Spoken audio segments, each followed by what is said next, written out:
the cash shortages that we're having are really because we don't have confidence and we don't have alternative products that people have confidence in. There is no country in the world that will have cash equivalent to the amount of their production. Impossible. So let me give you an example. We're on the course to produce more than 200 million kgs of tobacco.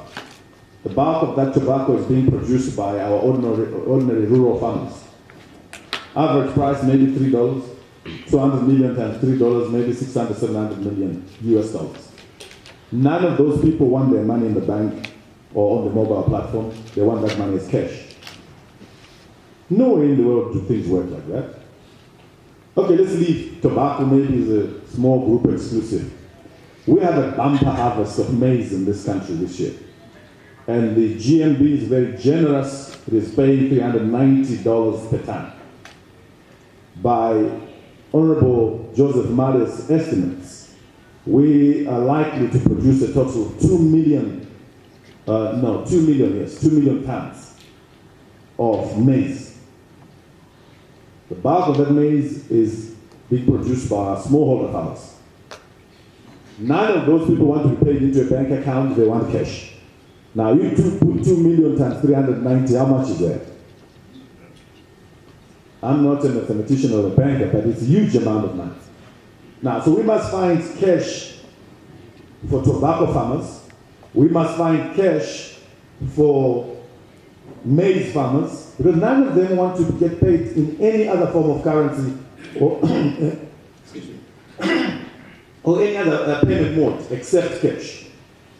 Now, we don't print the cash that we use, except the bond notes, which we are limited in terms of printing because they must be backed by some US dollar sum. So what that means is that we have a huge demand for cash which is not sustainable. It cannot be met. Not because we are disorganized as a government, not because Dr. Mambuja is disorganized as a banker, or that Comrade Chinamasa as a finance minister is not doing his job, but simply because the expectations of our people their expectations are not normal. Those things don't happen in normal economies. They don't happen anywhere in the world. So the solution to the crisis that we have are mobile financial payment systems that are reliable, trustworthy, and affordable.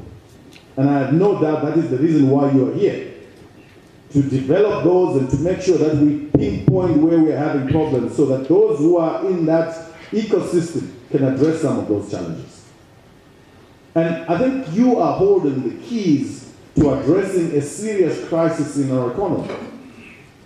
You, as the industry, as the financial industry, mobile payment sector, you have the solution.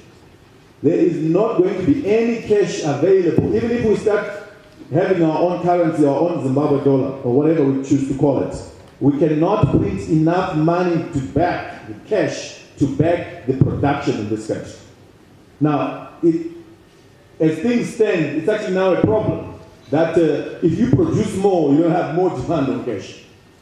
We are still encouraging our people to produce more, but then we are holding our hearts in our hands to say, hey, how are we going to pay these people? Because they will not accept to get money in the bank. They will not accept mobile payments. They will not accept cards.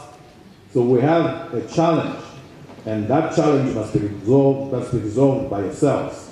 And that challenge involves technology, it involves confidence, it involves education. Our people must be confident that the system that they say works, will work, and that they're not being overcharged on that system, and that they will be able to use it anyway. And I think that's where government can play a part.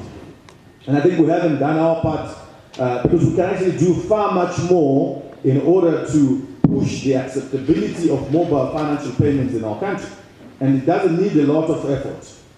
And I'm going to give you a couple of examples, and they've been used elsewhere. If we wake up tomorrow and say all fuel payments at all service stations will attract a nice discount if you use a digital payment system, we could see a surge in the amount of people wanting to be part of the mobile financial payment system. If we just said Anywhere you go, you want to buy fuel, if you're going to use a card, if you're going to use your mobile phone, you will get 15% or 10% discount. Everybody will go and look for it because they know there's a benefit. If we said all tobacco farmers, if you sell your tobacco at $3 a kg, if you accept payments through a card, bank card, through a mobile payment system, you're going to get 20% more. We will have everybody adopting the mobile payment systems.